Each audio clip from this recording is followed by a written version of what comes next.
어느 작은 마을의 거의 모든 주민들은 루돈 집안의 등을 맞대고 태어난 자매를 알고 있었습니다. 그 자매는 태어난 순간부터 시한부 판정을 선고받았습니다.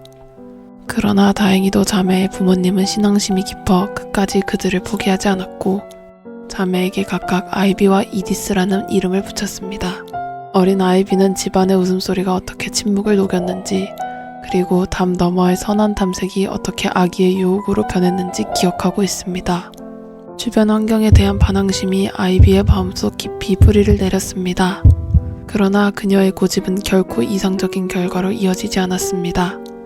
분리수술 후 심각한 상처 감염으로 인해 6일 만에 이디스는 목숨을 잃어야 했고, 아이비에게도 언제든 목숨을 잃을 수 있는 장애를 안겨주었습니다. 처음으로 이디스를 본 어린 아이비는 큰 허황됨을 느꼈습니다. 이디스의 영혼이 육체를 떠났을 때 아이비 또한 자신의 죽음을 느꼈습니다. 새로움은 항상 절망적인 사람들을 위한 것입니다. 아이비가 멀리 바다를 건너 새로운 학교에 온 후 몇 년 동안 그녀는 놀라운 학문적 재능을 보였고 자신과 비슷한 운명을 가진 친구들을 사귀었습니다. 심리치료 분야에 몰두하는 친구들과는 달리 아이비는 영혼학에 대해 흥미를 보였습니다. 아이비는 영혼과 정신이 정확하게 계산되어 육체에서 분리되어 세상을 떠돌아다니길 원했습니다.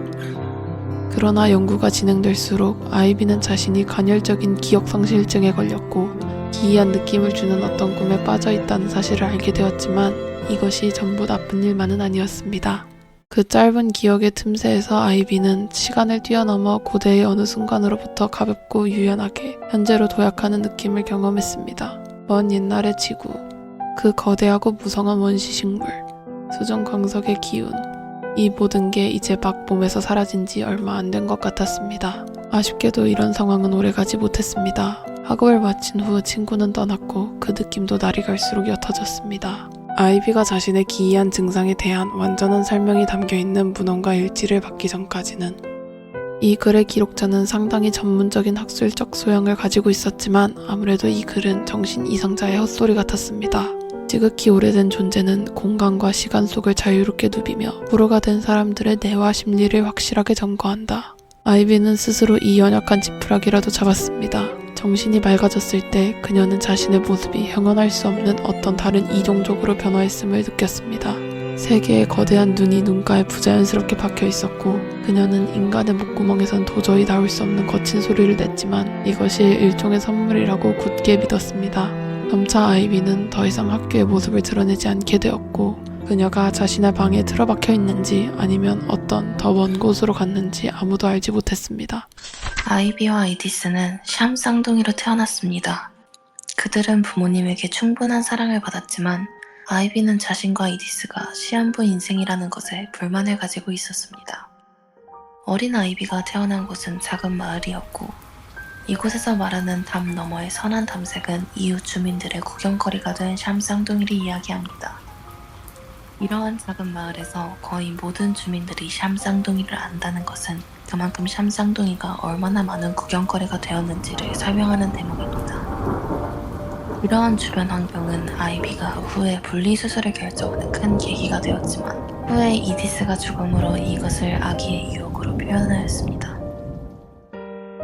그녀들은 등을 맞대고 태어난 샴 쌍둥이라 분리수술 이후 처음으로 얼굴을 바라보았지만 부작용으로 인해 죽은 이디스를 보고 아이비는 큰 허황됨을 느꼈습니다.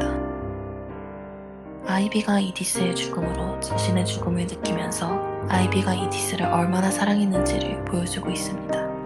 새로움은 항상 절망적인 사람들을 위한 것이라고 표현합니다. 절망적이었던 아이비는 멀리 바다를 건너 새로운 학교, 즉 연구소에 들어가 지내게 됩니다.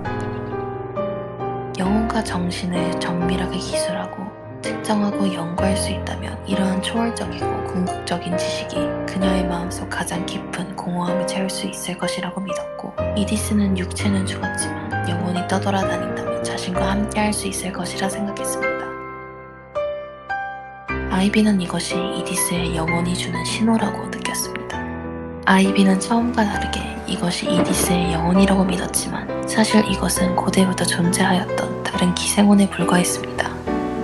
아이비는 어렴풋이 눈치챘지만 요셉의 문헌과 일지를 받고 생각을 바꾸었습니다. 흑술적인 소양을 가지고 있으며 정신 이상자의 영혼과 관련된 캐릭터는 요셉이 유일무이하기 때문에 요셉으로 추정됩니다. 아이비는 이 문단의 모든 것을 이디스와 연관지어 해석했습니다. 이디스의 영혼이 시공간을 자유롭게 누빈다는 것을 믿으면 이디스의 영혼이 자신의 뇌와 심리를 잠식해 줄 것이라 믿었습니다. 연약한 지푸라기라고 표현하는 것은 아이비도 어느 정도 이디스가 아니라는 것을 알고 있었지만 이디스를 향한 그리움과 후회가 그녀의 눈을 가렸습니다. 그 후 자취를 감춘 그녀의 행보를 알 수 없었지만 어째서인지 자원에서 모습을 드러내게 되었습니다.